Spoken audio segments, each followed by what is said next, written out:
Hey y'all, welcome to the Devon A. Morris Unfiltered Call-In Show. Have a seat. Let's get ready. You have any questions? Come on, call in. Come on to that Discord channel. Do me a favor, get the unfiltered crew some finger snaps. We're ready to get started here. Mondays, 8 p.m. Every single Monday, we're here. I'm excited about it. Are you? Let's get this show started, y'all. The greatest Scrum show on earth. I'll see y'all soon. Enjoy.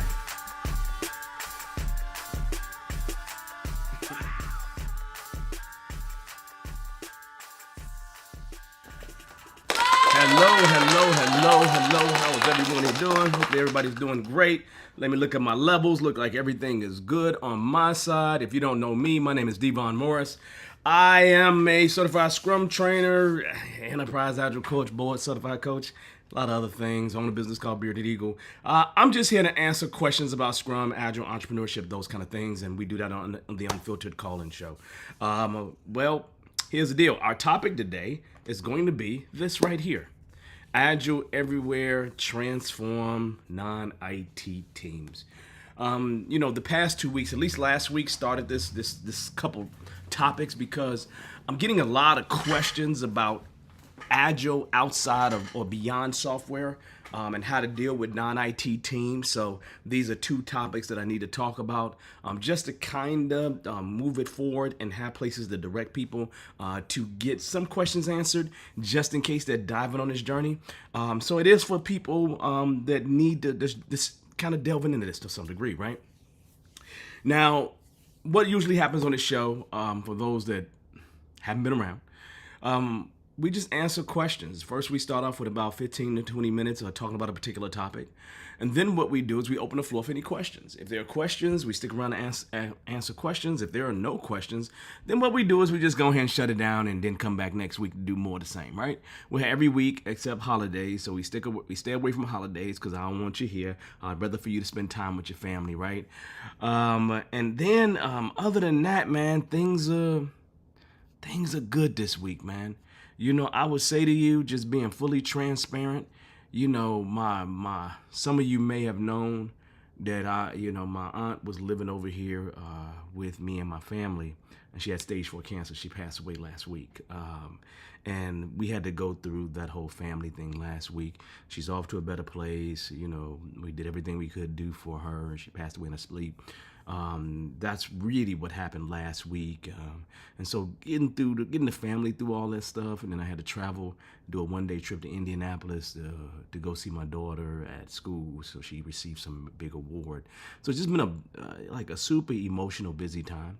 But I'm good. Luckily, I had classes last week, and one of the things about me is that work kind of helps me get through things. So it was great for me in terms I had things to keep me busy and still able to help the family along the way. So, that's what's going on. What else is going on this week? I got a CSPO going on, and I'm just preparing for the summer, right? It's like the kid that's in college, got to move her around a few times. This summer, I got an internship. Class has been kicking my butt because of all the other emotional stuff that's been going on. The PhD stuff is what I'm talking about. So that's been crazy because there's been things I didn't quite understand. And I'm probably going to do a little bit of work with a client sometime soon. So I'm actually looking forward to that as another good thing, right?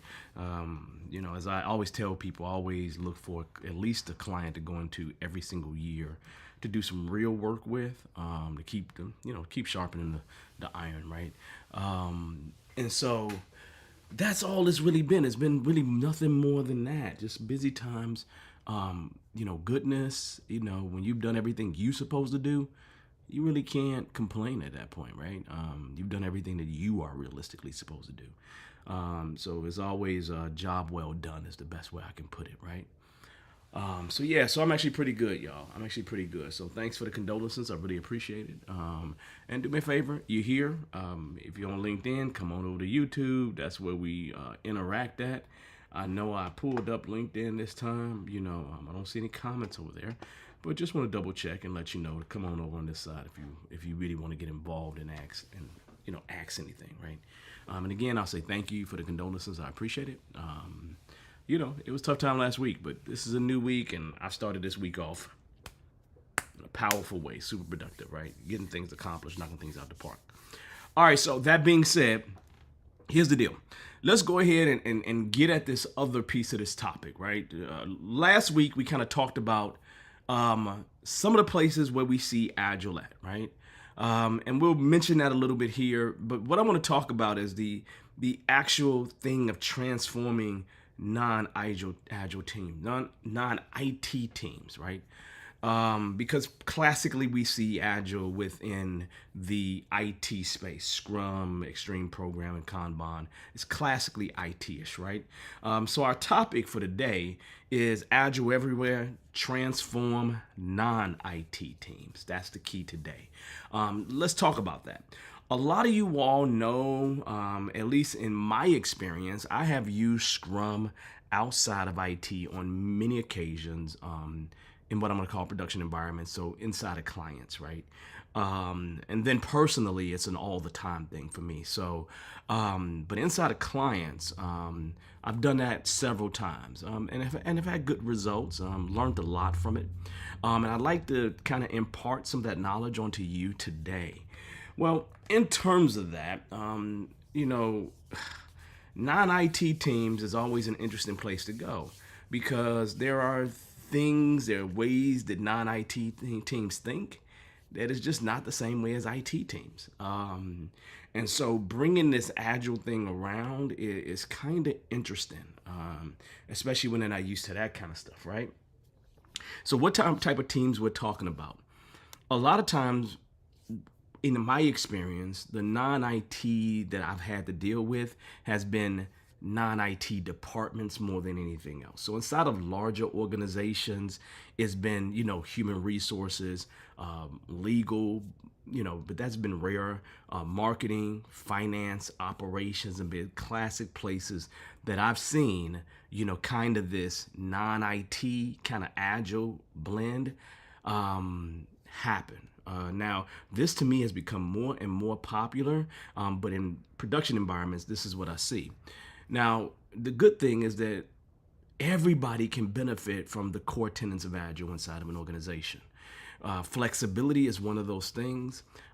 Focusing on, in this case, most of the time, non-IT departments really focus on stakeholders versus actual customers. But in some cases, it is the customer that's being focused on. And then there's continuous improvement. That's a big part of the Agile. And then rapid delivery, right? Or at least feedback sooner is probably a better way to state that, because sometimes it's not about getting things out the door faster. Sometimes it's getting it right. So then when you get it out the door, it's what they're looking for. It's kind of shaped to their needs, right? And so it's really important to understand that for me, at least for me, the non-IT teams that I've experienced have been parts of bigger organizations, right? They've heard about this Agile stuff and they said, okay, that's good. Let's try some of this stuff. So I've seen it inside organizations, but it's been department. Does that make sense? So for you all that's here, here's my question for you, right? And let me know. Have you seen, and some of you were all have worked in large enough organizations that does have departments, right? When you see Agile outside of IT, where do you classically see it at inside of your organization, right? What other departments or areas do you see Agile, right? Any kind of Agile, right? I'm not talking about a specific, like I'm not saying only Scrum, right? So any type of Agile, right? Type that in the comments for me, right? Because I'd like to know at least what you all have seen. While you're doing that, I'm going to go ahead and talk about something else, right? Because, the rationale for Agile adoption for each one of these departments or areas outside of IT or non-IT teams, or for me, non-IT departments, has been boiled down to a few things, right? To me, there's a universal applicability, right, to this whole agile thing. Why is that? Because what we're classically doing is we're classically navigating complexities in today's fast-paced business landscape, the business environment, right? You think about something as simple as kind of the proliferation of AI, right? Artificial intelligence, right? That's been a major thing inside of most organizations that I've touched bases with over the past few years in terms of how can they take advantage of that, right? And so that's just one of those things that's changing, especially for us that work in worlds where it's complex adaptive systems. And then there's other things like higher customer expectations. They're just higher, right? I put higher here twice. I should have fixed that, but that's okay. You all get the idea. And the need to adapt is paramount in today's world.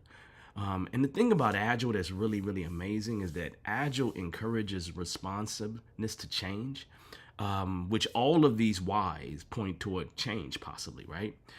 Meeting evolving demands, and then fostering an innovative environment so you have the ability to adjust to those different things. So when you just think about in general, what these departments or these non-IT teams need, they need the ability to be as flexible as possible. They need to be able to change on a dime. They need to be responsive to the things that's going on in the environment around them. They need to evolve to demands that are occurring. They need an environment that allows them to learn and grow. Does that make sense? And I think that's applicable in every single non-IT area. Every one of them, right? I don't know a place where it's not applicable, right? So when you think about Agile in general, it's universally applicable for the vast majority of departments that exist or non-IT teams. And I say that for many reasons. You know, to me, if you got humans involved, something changes. There's normally some thinking that has to occur. Otherwise, they'll find a way to automate it and remove the human element out of it, right? And if you got to think about it, then normally to me that says something changes, right? And we got to use our brains to deal with whatever those changes are, right? So for me, I see things that change. So that means we don't have defined processes. We're working with more empirical processes. But Agile is in a unique position to be able to handle those things. That's what's key. That is what's key here, right? Now, we take it further than that, right? Because there are benefits for non-IT teams across the board. There really is, right? When you think about those benefits, increased flexibility and responsiveness is a huge benefit, right? And understand, like if I'm dealing with operations, production support, I don't think the concept of a locked time box of a sprint is a great thing.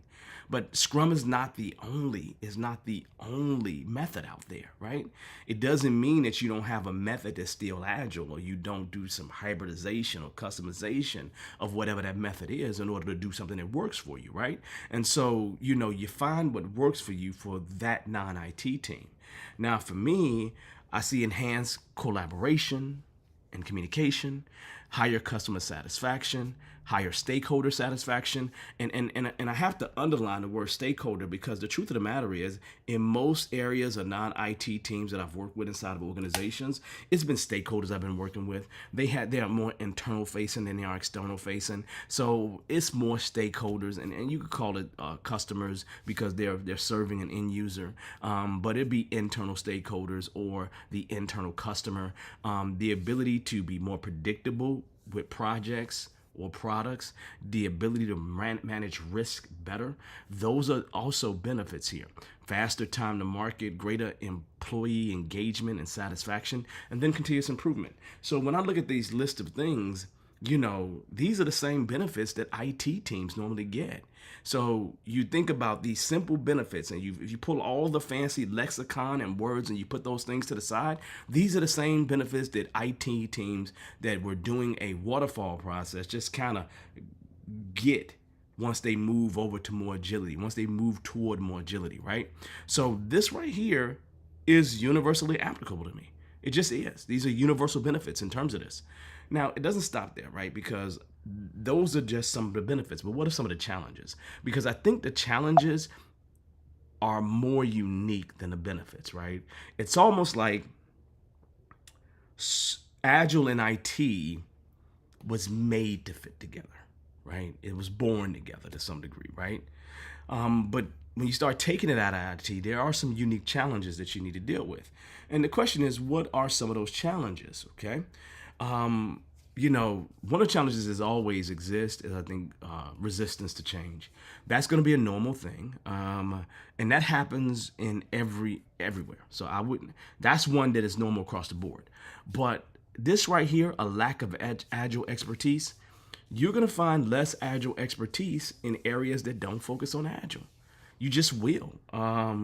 It's like I don't expect to see a bunch of people who've been certified as scrum masters or as product owners that are in human resources. I just don't expect that, right? I don't expect that, in the legal department. Right? I just don't expect that, right?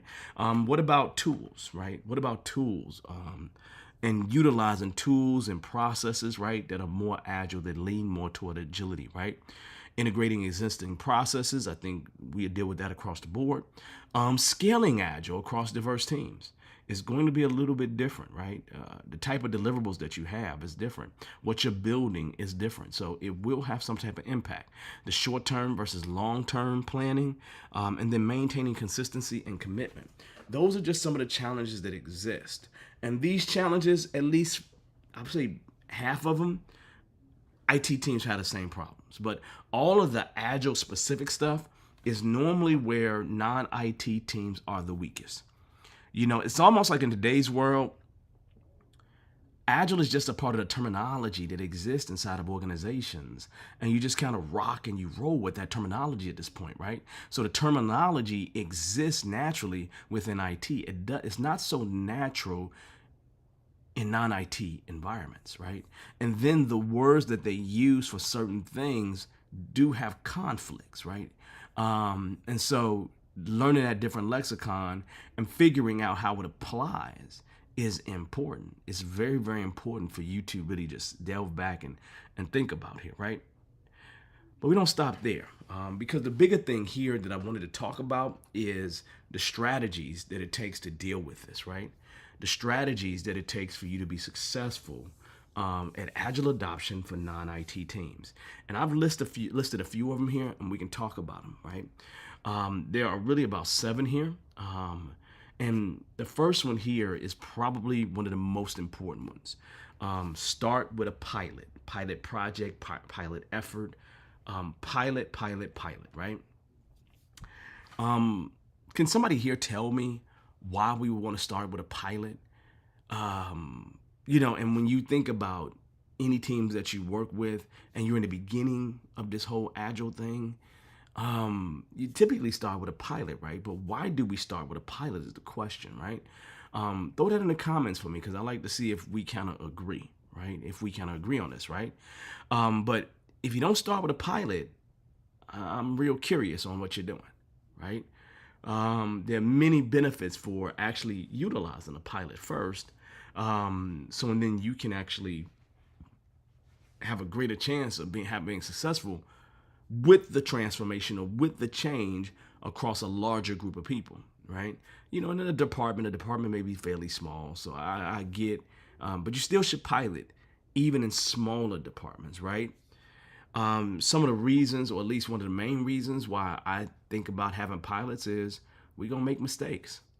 And the question is, do we implement something where we make mistakes on everything in the organization, or we make those mistakes on just a little pilot, right? So for me, when I think about a pilot, the biggest reason why you want to have a pilot is an opportunity to learn. That is probably the biggest reason why, at least I institute pilots inside of any organization I walk into, right? It gives us the greatest opportunity to learn through the application of these agile concepts within this particular environment inside of this organization. So there is all kind of additional benefits to having a pilot. But the biggest one that I think covers the mass majority of them would be an opportunity to learn, right? To learn and to adapt, to change as you start growing it bigger and bigger. And then if you do something wrong, everybody doesn't have the same bad habits, right? You can get yourself a little bit away from everybody having the same bad habits. So that's part of the beauty there. And I absolutely love that beauty. I always appreciate that beauty. It's just part of, what's in there, at least for me, and I'm assuming for you as well, right? Let's see. One of the comments that was made, and I just seen this on LinkedIn, is as a test to allow margins of error and improvement, right? So, Shananda, thank you for your comment there, right? Again, her statement clearly is it allows margins for error and improvement. That right there means that those margins will be smaller than across the entire organization. And then you can make corrections on those smaller errors. And then when you proliferate whatever you're doing, it's going to make it a little bit easier for everybody else, right? So having pilots is just it's just one of the biggest things that you can do across the board. I don't understand an IT team or non-IT team not starting off their movement with an actual pilot. I don't understand why that wouldn't happen. So I would expect that to happen across the board, if that makes sense, right? But we don't stop there, right? Because the next thing that's really important is to tailor training and education. Um, you know, the thing about Agile that a lot of us who are involved in this thing don't quite get. Some of you all, is there anybody here that was in another career, totally different career, and made the switch to Agile? Like totally different career and made the switch to Agile. And if there's anybody here that are a career changer into the Agile landscape, my question for you is, what was the hardest thing for you to deal with that change? Because one of the things that truly happens, and I can speak at it from at least a classroom perspective. In the classroom perspective, no matter what Agile training you go to, there's a heavy, heavy, heavy, heavy, heavy, heavy, heavy IT focus. There is. The vast majority of trainers can only give you IT examples, IT related examples related to the things that they're talking about in almost any of these classes whatsoever. Okay? So there's a heavy, heavy, heavy, heavy IT focus, right? And if you're not one of those people that have really had that IT experience all your career, and you've been like an educator or something like that, and now you're switching over, I think the same problem happens inside those other departments or for non-IT teams. They're not used to the IT lingo. And since they're not used to the IT lingo, we have to tailor the training. We have to tailor the examples that we utilize so that they can receive appropriate levels of training. It is so much easier. The best example I can give you, right, is when I initially started training in India, for example. I was using, to teach story points, I was using a grooming dogs exercise, right? Grooming dogs exercise to teach story points, right? The problem is that most of the people in the vast majority of those classes, they just told me that they just don't have pets like that in India. They don't. And since they don't have any pets like that in India, it just didn't resonate. So it immediately made that for that particular class where I had taught story points via using grooming a dog, it didn't resonate. Does that make sense? It just didn't resonate because it didn't speak of an example that worked for them. And by the next class, I updated the example to something that would work, that did resonate with the culture. And I think this is the same thing. Where you have a situation where people are not involved in IT at all, are being taught in a room full of IT people, and you hear IT-ish examples, right? And so you gotta tailor that training to be able to best serve their needs, okay? Now, next thing, fostering a culture of collaboration. One of the biggest things that happen within Agile is the concept of mutual responsibility, collective responsibility, people working as teams to get a goal accomplished, right? You get that as a big part of what we do, right? And so you're going to have to build that cultural collaboration into them as well, right? And that can be a hard thing to do. It's a hard thing to do for IT teams. But normally for IT teams, they're always working on something that fits into something else, right? I'm working on this and it's a part of this something else. I'm only doing this part of it, so I got to work with this person to actually test it.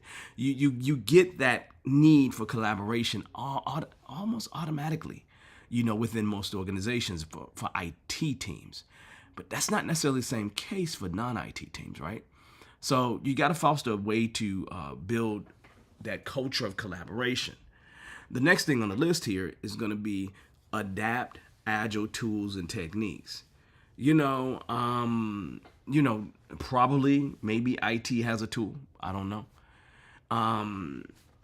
But I have found that all the agile tools for non-IT teams just seem to be too heavy. They just seem to not. They seem to be too much work, right? Just going into the interface usually caused them trepidation, immediate trepidation, right? Immediately they were like, I got a problem. I don't even know where to go once I go inside of this thing right here. I have no clue what to do. I don't know. And I'm not talking about people that aren't tech savvy. I'm talking about people that are okay with technology, not people that don't have no clue about technology. But a lot of times these tools just have so much stuff in them that you just be like, I give up. I just give up. I just give up, right? And we don't want people to necessarily give up because of some tool.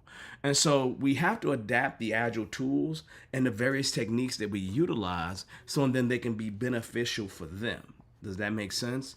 Truly beneficial for them. Another thing which is almost like a no-brainer is make sure you got executive support. Without cover fire, I wouldn't roll with a non-IT team without some type of support, without making sure that some support exists on some level, right? This is really important because you need to make sure that people kind of get it, right? People are getting what they need, right? And people don't feel like they're going to be fired tomorrow if something goes wrong. The biggest reason why I need executive support when I'm inside of an organization is because I know we're going to make some mistakes. I know things just aren't going to be perfect. I know we need a champion or somebody who we can go to help us get through something, to help us to be able to make this pilot as successful as possible. I don't know how you do that without executive support. I mean, I've done Scrum without executive support, and it just normally is only local to the team. Only local to the team. And you can't really go anywhere beyond that, and then you have to fit into what the rest of the organization needs you to fit into. So if you have to have a particular deliverable to a certain place by a particular phase inside of an effort, you're kind of figuring out ways to make that work. The same things work and then feed into the same systems that already exist. So, executive support can get you around some of those things, can help you with some of those things. And that's what you're going to need help with. You're going to absolutely need help with that, okay? So don't think it's like you and the Scrum team against the world. It's not. You need help from somebody to be successful in this environment. Feedback. Continuous feedback is important. Iteration, and I don't mean iteration in terms of sprints and having, back-to-back iterations, right? I'm not talking about that. But here's the deal. One of the biggest things that I find to be a problem, at least with some of these non-IT teams, is not valuing feedback as much as they should, right? You want to make sure that you establish feedback loops. The feedback loops are going to save you. They're going to save you tremendously because the feedback loops are going to allow you to be able to learn and grow and do the things that must be done and take the risks that you need to take, right? Because and figure out a cadence, right? Like for example, me doing Kanban with an operation team, right? Finding places to have consistent retrospectives was always important to me, right? Let's have a monthly retrospective. Every couple of weeks, let's have a retrospective, right? And let's talk about things that went good, didn't go so good, and how we're going to improve. So all these things become important aspects of what we do. Every single one of them. I had something beeping on from here on me, so I'm just like, what is beeping? I don't even know. And so if something goes out, I don't know, y'all. I ain't got no beeper. So anyway, I'm going to continue with the last of this stuff so then we can kind of wrap this. The last one here is to make sure you measure and showcase your results. Okay? Measuring your result, I have always found when we have data from things that's been measured, that speaks volumes when we're not in the room. And I need for the results to speak for us. If we have any kind of results whatsoever, I need to celebrate those results and make sure that people see what we're doing and they know that we're accomplishing things, right? You know, to me, the biggest value is in sprint reviews, right? Because in sprint reviews, you're inviting stakeholders in to see what's going on and you're getting buy-in, right? Or at least the naysayers are telling you what's not right. So, and then you can find ways to improve those things to help make those things better as we progress over time, right? So for me, I just think that showcasing your results, measuring things, being able to show how those results worked out, how I could forecast an impact toward how it can impact the organization. For non-IT teams, that's really important. And it is really important for you to measure things that your non-IT team values. You understand? You know, I'm not big on the concept of velocity. And I don't think it brings you a lot of value in terms of a non-IT team either. But the idea is what type of results does your department or your non-IT team look for? Those are the things that you want to see. Those are the things that you want to show that we're accomplishing and that we're making better by doing this way of delivering work. So it just makes it completely different and it makes it clean, right? So that's really important. I think that's it for the strategies, right? These are those 7 strategies that I think would be extremely helpful.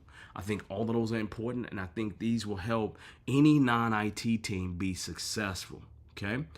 My question for you is, have any of you all worked with an IT team?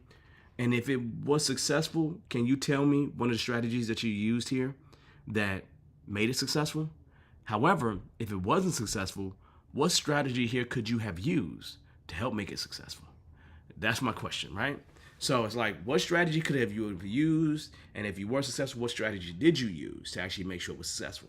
That's what I want to know from you, right? If you've ever worked with a non-IT team that is utilizing this agile stuff. Now, I would say to you, probably the metric that for me on this list, it's a tie for me because it's starting with the pilot that helped with the success. And then the other thing was the feedback loop. The feedback loop was extremely important, right? Because the feedback loop helped us to make it better quicker, if that makes sense, right? When I say better quicker, I'm talking about, just having a daily scrum is like a feedback loop, right? And so having that feedback loop was important. So really those two things, the pilot and the feedback loop, is what kind of helped to make it really successful, right?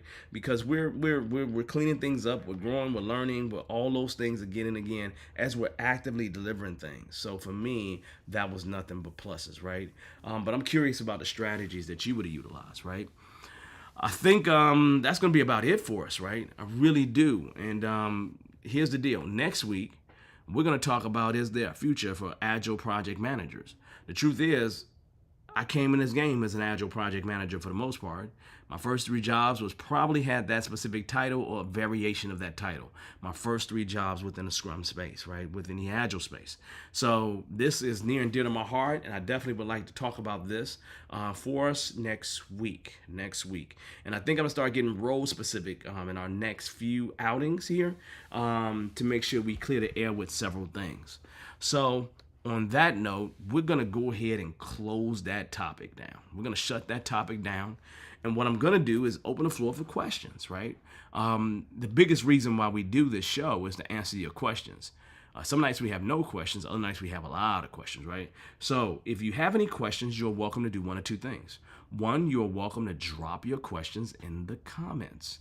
And I can grab them from comments and we can have a discussion about that. That will be pretty nice, pretty amazing, pretty good. And you do that, we're living the good life at that point, right? And then I got to grab an actual something here to make sure that we can do our little interview part as well, just in case we need it. So I got a link here. I'm going to grab that link. I'm going to drop it in the chat comments. So you can also take the link that I just dropped in the comments, right? I'm only going to drop it on LinkedIn and I'm going to drop it on YouTube. So you got to go to one of those places to kind of be with the program over there, right?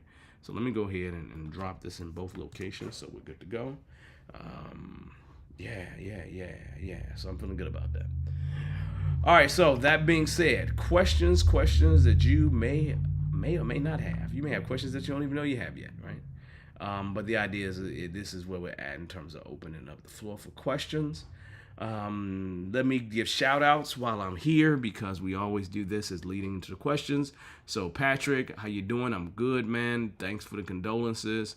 I definitely pass it on to my family. Really appreciate it. It was a tough week last week, man. It's a tough week. It's always tough when you lose a loved one, right? Really. My aunt was like I'm the oldest kid. I'm the oldest kid and cousin of my generation on both sides of my family, right? And so being in the hood, my aunt had no problem fighting anybody, right? And so I always knew that if I needed to have a fight, I'd go get my aunt, right? If worse got to worse, I'd go get my aunt and involve her. She'd be down with it, right? So that was always pluses for me, and that was always very helpful for me in the hood because a lot of people got older brothers, they can go grab them, older sisters, they can go grab them, right? I didn't have that, right? I was the actual oldest, and so she was kind of a semi-protector for me, right? Does that make sense? So I always admired that, and that was good, and we did what we were supposed to do for her. That's for sure. We definitely did do that part. Let's see. Jamila, thanks for your condolences. I appreciate that as well. And welcome to the show. Rajiv, how you doing? Hopefully you're doing good. Acha, how you doing there? How's it going? How are you treating things? How's life going, man? Miss White, always a plus. Thank you so much. Nice to see you here as well. Well, how you doing, D? What's going on with you? Hopefully things are going great with you. You're having an amazing start to your week. That's what I'm hoping, right? Oh man. This has been a good one, man. So yeah, I'm actually looking forward to next week's topic because it almost gives me like one of those full circle moments, right? Because this is a topic that I was almost against years ago, right? Agile project managers and the mixing of that Scrum and Agile thing, right? Always just kind of grated my nerves, right? But I'm a PMP. Right, I'm a proud PMP, right? My ACP been suspended, so I need to go deal with that.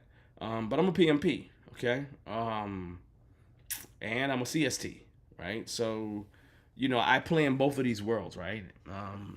I'm not one of those recovering project managers that you had to drag to Scrum. That wasn't me, right? I'm not that at all. I wasn't heavily around project management, but it's just part of what I needed to do. And it worked out well. Back in the day, a PMP and a CSM was the magical combination, right? That combination doubled my salary in 2 years, right? Within 2 years. So I wouldn't trade them in for anything, okay? All right, so questions, any thoughts, any comments that you all have? You all are welcome to come on the show. Yeah, I had somebody reach out to me today, just like somebody told me to call you so we can talk. I was like, I don't have time to just talk like that. I just don't have time to just talk to everybody that's gonna try to call me. That doesn't make sense. I don't have that kind of. I wish I did, but I don't. Right? I'd love to be able to mentor the world, but I would be hungry if I did that. I got to go and work and do something to earn. All right. Let me make sure y'all still here. Is y'all still here? Let me make sure I'm still live because I don't see any questions coming across the board. And this may be one of those nights again. It seems, I'm going to tell you what I've seen, what I've noticed, right? Since I started doing these physical presentations, we get less and less questions. So let me ask y'all opinion, right? Y'all tell me, right? Should I just change this to be live maybe once a month and then every week just give you a YouTube video on the topic? Would that work better for you all here? I'm just asking a question, right? Because I'm just like, ever since we have been doing, I put together a presentation because I'm trying to make sure I'm not writing, right? Because I got horrible handwriting, right? Ever since I've been putting together a presentation, I've gotten less and less questions. Has anybody noticed that? Anybody here noticed that? Am I just seeing things, right? Am I seeing something? Like, I don't understand. Oh man, am I wrong though? Am I wrong? Is that what's happening, right? Should I be just making a YouTube video that's gonna be 10 minutes long and talk about the topic, and then go ahead and just once a month show up for every first Monday or whatever, show up to answer questions? I don't know. You won't tell me. What am I missing? Because this has been week after week. I don't mind leaving early, but the whole purpose was to answer questions, right? So what do y'all think? You all tell me. What am I missing? What am I missing, people? I'm checking LinkedIn over here, just so you know, right? I'm just checking LinkedIn while I'm over having conversations with you.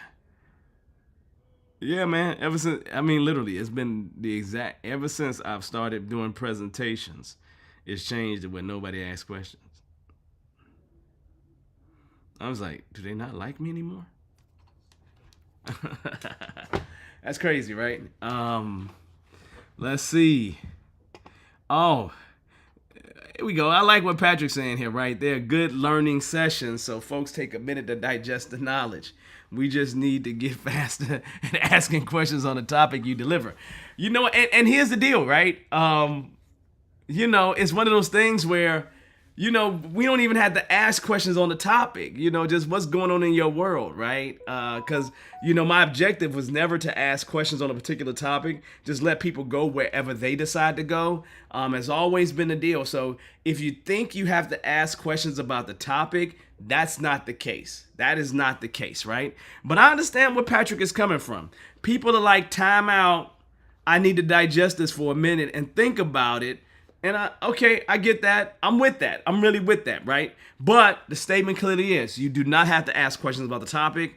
The topic is not designed for you to ask questions on that topic, because that limits me. That makes me limit the type of questions that you can ask. And I'm not trying to do that. You can ask questions about tea and crumpets for all I care, right? I'm not going to have a whole lot to say about it, but we could talk about it. That is crazy, ain't it? But hey, okay, good sessions. So what I'm hearing from Patrick is, look, man, everything's good. We're just taking a moment to digest. We cool, right? Okay, all right, I get it. So keep going the way we're currently going, right?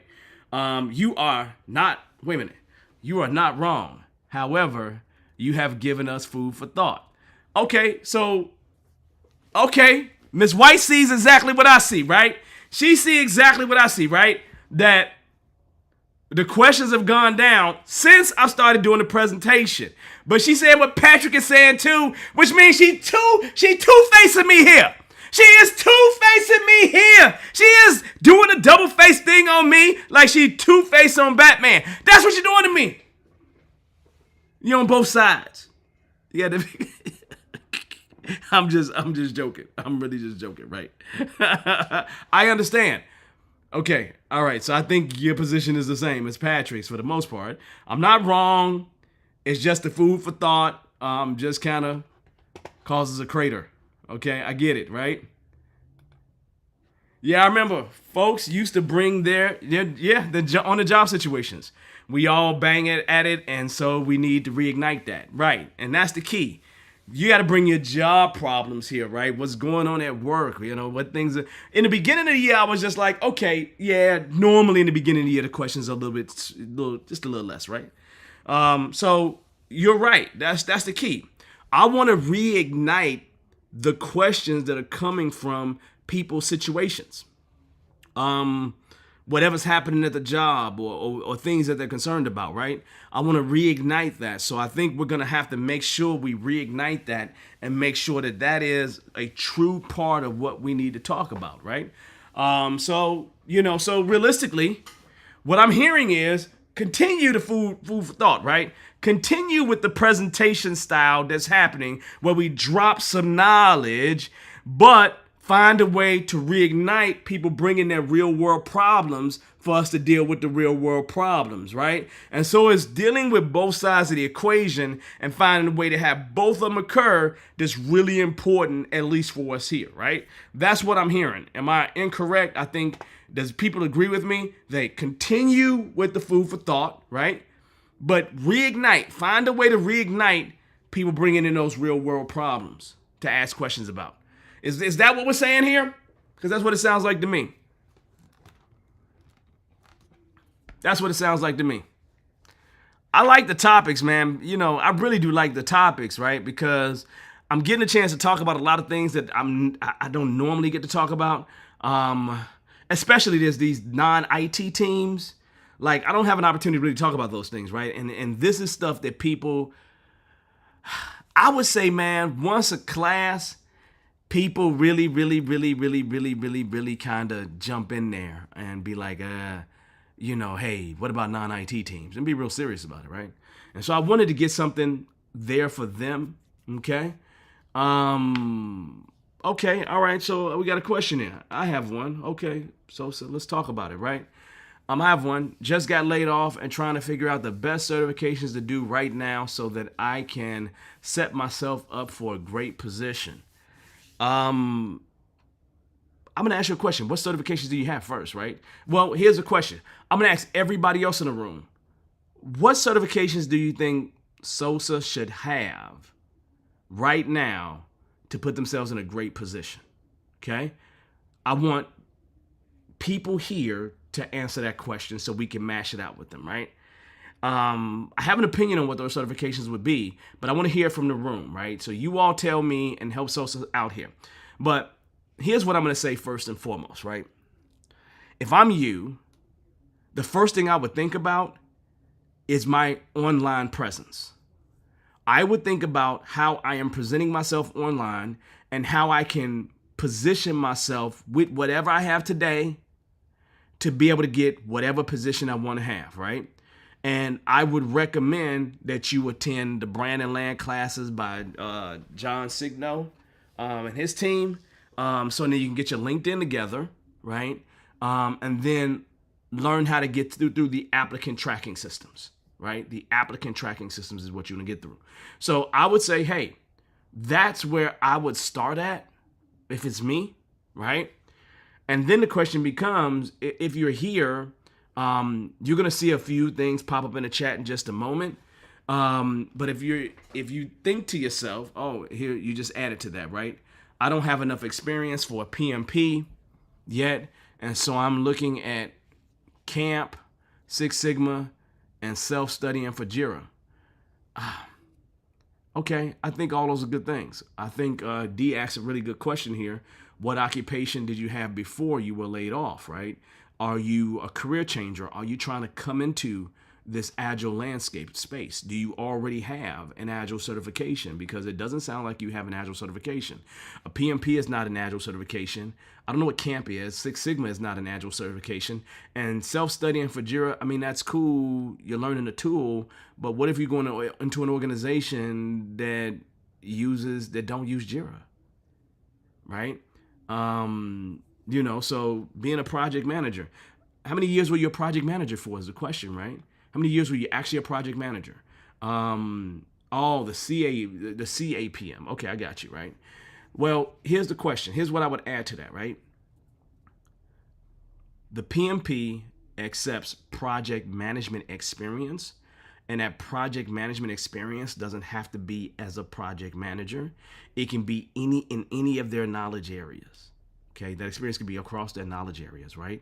And so if I'm you, I would take a deeper look at my experience, right? So you're very new to the field. I see 2 years in, right? Okay, all right. So you probably don't have the number of hours. Well, I can't say that. How many hours is required for the PMP certification at this point, right? Yeah, you knew. Okay, let's just say you don't have it. You can get the CAPM. I would definitely go for that. Building toward the PMP. So I would definitely go for that. But if you're going to do this agile thing, here's what I would recommend. Exactly what's being said here by Ms. White. CSM, Safe Agilist, and I would add to that PMP, right? I would add to that list that she gave PMP. I would add to that list, right? And so I think that those are the certifications that's going to move you into space. I'm going to be honest with you, right? I don't believe that Six Sigma is going to help you out a lot in this world. Now, and the reason why I say that, so you understand, Sosa, is that Six Sigma is about attacking defects, right? And the problem is in our world is that our requirements always change. And so it's impossible to stay away from defects when your requirements always change. Okay. So if I'm you, Six Sigma, let me get that list that you said. Six Sigma. Six Sigma may not be the one that you go after. I'm a certified Six Sigma black belt, and it's definitely helpful for me when I work in manufacturing, hardware stuff. It is not so helpful for me when I'm in IT, other kind of software stuff, or non-IT teams. It's not very helpful unless it's, again, manufacturing and things like that, where things are more predictable. So I'd be a little bit sketchy on a Six Sigma one, right? But I think the other ones will be helpful for you. But again, as Ms. White said right here, the Safe Agilist, certified Scrum Master. As Patrick says here, the CAPM is a great way in. I agree with that. ACP, that's an Agile cred on the PMI side. So that's a plus. But right now, look for what is coming in the AI space, especially prompt engineering. Yes. And then Petra's actual recommendations, right? So literally, those are great recommendations right there. I wouldn't give you any more than what they just gave you here, because I think that those are the exact same things I was going to say, right? But Patrick snuck in that prompt engineering. I wasn't going to say that, right? I really wasn't going to say that. I like that one, Patrick. I really do. So I agree with those things, right? And so that right there, I think, would help you get further in the door. But definitely that CAPM is a good way to get your foot more into that PMI space. And if you get that with the combination of the other things, I think you'll be solid. But if I'm you, stack on your presentation, stack on how you present yourself, stack on how you get yourself through the applicant tracking systems, right? That is probably bigger keys to you, because no matter how many certifications you get, if you're not getting through the ATSs, they're not helping you, right? So for me, I would definitely be honing in on my presentation, honing in on my online presence, honing in on how my resume gets through the pipeline. Okay, so I think those are definite pluses, definite ways to think about how we deal with this, right? So this is that's what we expect, right? Those are kind of questions that we expect. That don't have nothing to do with the topic, but the idea is that they got everything to do with why we're here. We're here to help each other grow and move toward the future where we want to be individually, right? And we collectively grow that way. And so that's what we're here to answer, those kind of questions, right? And again, they do not have to be questions on a topic. They do not have to be that. And I'm going to make sure I reiterate that in the future so then people understand. Bring your questions, because we do more than just talk about the topic, okay? So we will reignite that for sure, okay? All right, so any other questions from anyone, else? But that was a good question. Right? That was a good question. And thank you all for your help on that question. That was a really good answers, right? Let's see. Yeah, D-Doubt, they were in project management, so they kind of answered that for you. I'm just double checking here.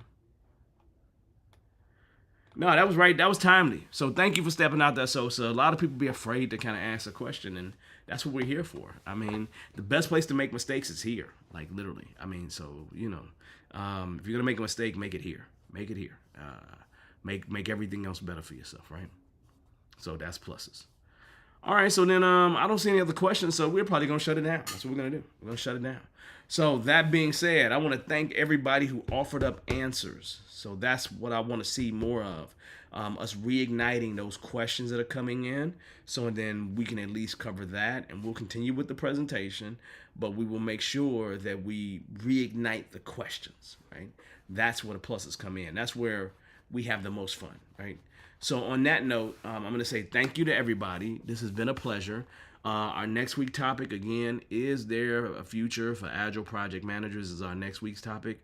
I'm looking forward to this one. Like, I really am. All right, then, y'all. So I'm going to say good night to you. I'm going to say have an amazing week. Like, make it super amazing, right?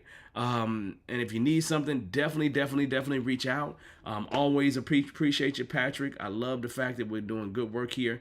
Thank you for your answer. Thank you, Miss White, for offering that answer. Thanks, Dee, for getting involved in that question. That's what we're here for. We're here to help each other kind of grow, and then make people better, and let them be a part of this community. And it's a great community. So on that note, you all have an amazing week. You need me, reach out to me. Other than that, I'm going to say peace to you. I will see you soon enough. Have a good one.